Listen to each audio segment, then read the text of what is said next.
மாதா தொலைக்காட்சி நேயர்களுக்கு அன்பு வணக்கம். அன்றாட உணவு நிகழ்ச்சியை பார்த்து கொண்டிருக்கின்ற உங்கள் அனைவரையும் இறைவன் ஆசீர்வதிப்பாராக.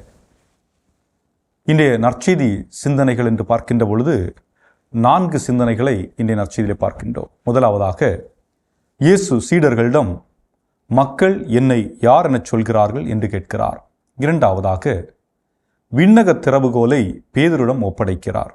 மூன்றாவதாக, தனது துன்பம் பாடுகளை முன்னறிவிக்கிறார். நான்காவதாக, கடவுளின் திட்டத்திற்கு எதிரான செயலை கடிந்து கொள்கிறார். முதலாவது சிந்தனையாக பார்க்கின்ற பொழுது, இயேசுவை மக்கள் பல நிலைகளில் பார்த்தார்கள். குறிப்பாக இறைவாக்கினர்களில் ஒருவராக, அதாவது திருமுழுக்கு யோவான், எலியா, எலிசா என்று பல பெயர்களை அவருக்கு சூட்டினார்கள். பின்பு இயேசு சீடர்களை பார்த்து அதே கேள்வி எழுப்புகிறார். என்னை மக்கள் யாரென்று சொல்லுகிறார்கள்? அதற்கு பேதுரு, நீரே மெஸ்ஸியா என்கிறார்.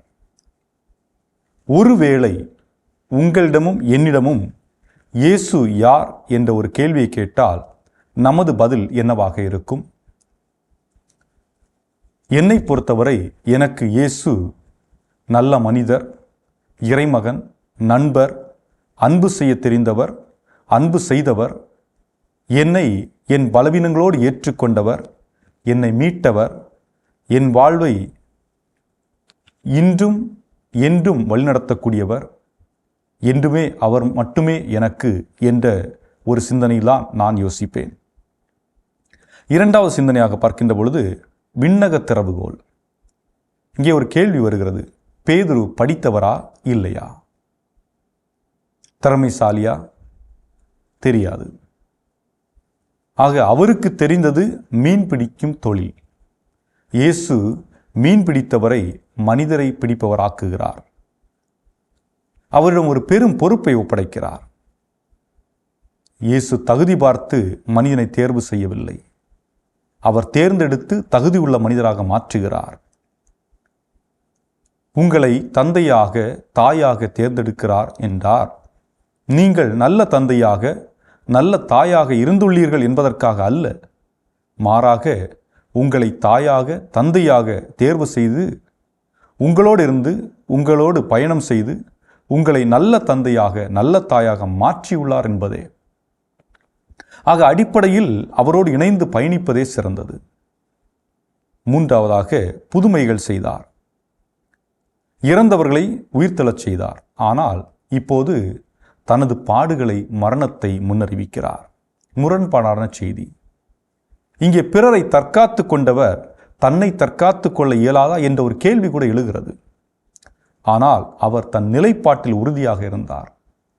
தோல்விக்கு பின் வரும் வெற்றியை போன்று மரணத்திற்கு பின்பு வரும் மீட்பு என்பதை தெளிவுபடுத்துகிறார். இங்கே பேதுரு மனித சிந்தனையின் அடிப்படையில் யோசிக்கிறார்.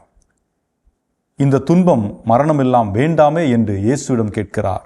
இயேசு சொல்லுகிறார், அப்பாலே போ சாத்தானே. அதாவது இங்கே இயேசு பேதுருவை கடிந்து கொள்ளவில்லை, மாறாக அவர் எண்ணங்களை கடிந்து கொள்ளுகின்றார். சிந்தனை: இயேசு எனக்கு யார் என சிந்திப்போம். என் தகுதியின் அடிப்படையில் என்னை தேர்வு செய்யவில்லை, மாறாக தகுதி உள்ளவராக்கியுள்ளார்.